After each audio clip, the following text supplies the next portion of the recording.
আপনারা সবাই শুনছেন না যে হিজরতের রাত্রে নবীজিকে সাপে কামড় দিয়েছিল? হযরত আবু জি বলে সাপে কি নবীজিকে কামড় দিয়েছেন? আবু বকরকে। কাকে? তো না বুঝা জি বলেন কেন? এটা তো একবারে মুখস্থ ওয়াজ।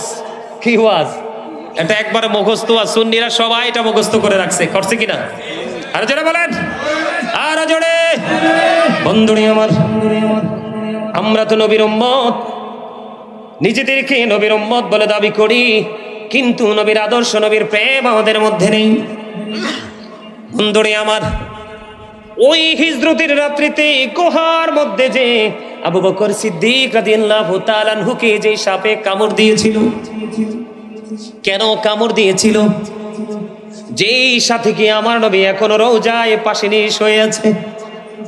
আমার গজলে আমি তুলে ধরেছিলাম, খেয়াল করেছিলেন কিনা? বন্ধুরে আমার, ওই সাপ কি আমার নবীর সঙ্গী কি চিনল না? অবশ্যই চিনেছে। যা কিছু ছিল সব কিছু গায়ের জামা ছিঁড়ে ছিঁড়ে প্রত্যেকটা গর্তকে ফিল আপ করে দিল। একটা গর্ত ফিল আপ করার মতো কোনো কিছু ছিল না। হযরত আবু বকর সিদ্দিক রাদিয়াল্লাহু তাআলা আনহুর পা দিয়ে বন্ধু গর্তের মুখটা ফিল আপ করে দিল, আর সাপটা সবল মেরে দিল। সাপটা সবল মারতে দেরি করলো না। সাপটা যখন সবল মারলো, আবু বকরের শরীরে বিষটা বন্ধু ছড়ে গেল, শরীরটা কম্পন আরম্ভ শুরু করলো। বন্ধু, একটা ফোঁটা চোখের পানি আমার নবীজির পবিত্র নুরানি চেহারা মোবারকের উপর পড়লো। আমার নবীজির একটু তন্দ্রাচ্ছন্ন ছিল, ভেঙে গেল। দেখার পরে তিনি দেখতে পাইলেন আবু বকরকে সাপে সবল মেরেছে।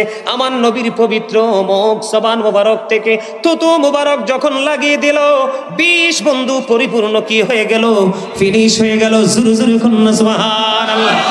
কিন্তু এখানে সবচেয়ে বড় মজার খবর হলো, সবচেয়ে বড় মজার জায়গা হলো, কেন গো ওই সাপটাকে সবল মারলো? ওই সাপটা কেন আবু বকরের পায়ে সবল মারলো? তার কারণ হলো বন্ধু, সাপ আবু বকরকে মারার জন্য সবল মারেনি, আবু বকরকে ধ্বংস করার জন্য সবল মারেনি। সাপের একটা কৌশল হলো সবল মারা, এছাড়া তার কাছে কোনো রাস্তা ছিল না বন্ধু। সাপটা সবল মারলো, তার কারণ হলো, সাপটা সবল মারার কারণ হলো আবু বকর যখন পাটা গর্তের মুখটার মধ্যে দিয়ে দিল, সাপ আমার নবীকে দেখতে পায় না। জোরে জোরে বলেন না সুবহানাল্লাহ।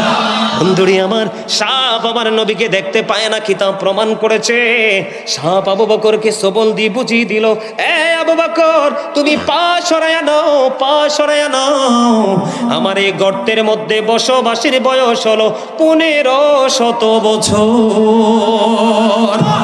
আবু বকর, ও আবু বকর, তুমি পাটা সরিয়ে নাও, পাটা সরিয়ে নাও। আমি আমার প্রাণের নবীকে প্রাণটা ভরে দেখবো, কারণ আজকে পর্যন্ত আমার এই গর্তে বসবাসের বয়স হলো 1500 বছর ধরে অপেক্ষা করতেছি আমি আমার প্রাণের নবীর জন্য। জোরে জোরে বলেন না সুবহানাল্লাহ।